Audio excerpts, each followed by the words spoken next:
Newcastle fan Paul Rutter now. OK, Paul, how confident are you that you can actually win, and I mean win, the Champions League? Well, before I'm labelled a deluded Geordie, look, we just live in the dream at the end of the day. This isn't something that, we've been used to. This is as far as we've sort of been in the competition. But look, we're aiming for the moon. If we miss, we'll land in the stars.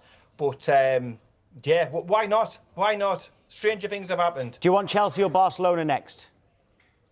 Barcelona for me. It's the Bobby Robson thing all the way along.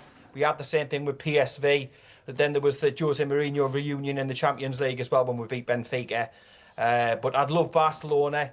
You want something different. We've had awkward draws in the FA Cup and in the League Cup against, the established sides and stuff like that. But I would just like, personally for me, for the Barcelona thing, and, the new camp and everything else. And you talked earlier on about the fact that we lost against Barcelona earlier in the competition. We were very close. And I think on our day, as Pep Guardiola would say, I think we're capable of beating anybody, especially at home at St James's Park. Paul, got to ask you, Anthony Gordon is obviously coming to a bit of debate. I was talking to Newcastle fans last night. A lot of them weren't having him. They would consider selling him. I was really surprised at the amount of fans who were not convinced that Anthony Gordon is a star player. Well, you're always going to get a couple of idiots in every village, aren't you? And all I can say is that, from when I'm in St James's Park and we're chatting about players, formations, substitutions, Eddie Howe, and a whole range of things, there's none of that really at the ground on the match days, even when you're away from home. There's not really that. Look, he's the second highest scorer in the Champions League. He's a couple of goals behind Mbappe. He had a shaky, slow start. And last season, I think he said himself, he sort of fell out of love a little bit with the game.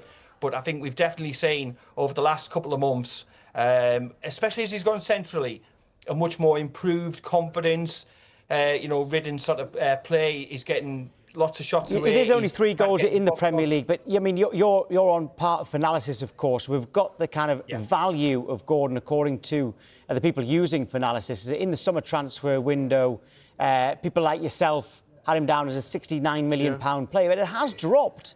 More than halfway through the season, it's dropped down to 60. So it does appear that Newcastle fans are not. He's not on the up, if I put it like that.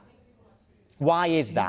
Maybe not with valuations and stuff like that. And yes, he has struggled, domestically, but so has the team. So you're going to expect a little bit of a drop-off. We've been inconsistent. Eddie Howe touched upon this even last night after the game. He said, look, we've got to get serious about the league. We've got a run of games where if we get these victories, we'll be up in some sort of European Do you have to be contention. serious about the league? Do you have to be? You've got the Champions League, you've got the FA Cup.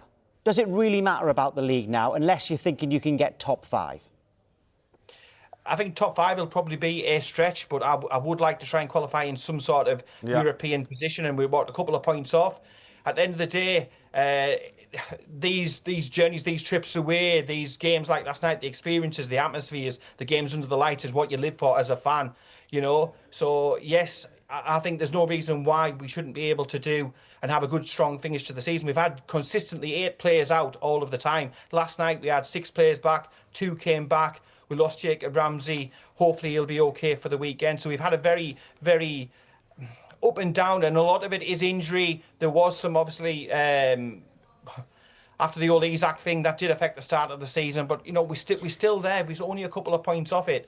And I don't see why we can't attack all the competitions. And I know Eddie Howe will attack all of the competitions. We're running out of time. In 15 seconds, have you written Voltemada and Visa off as strikers? No. Why would I write off £115 million? What happened with Joe Linton? Learned lessons off Joe Linton. It will come good. He's got the right manager. £115 million. You don't write that sort of investment off. He will come good, and he's got a great head of hair as well. Yeah, he moved Joe Linton into midfield, and it looks like he's doing that with Voltemada as well. Paul, thank you. Cheers, thank you.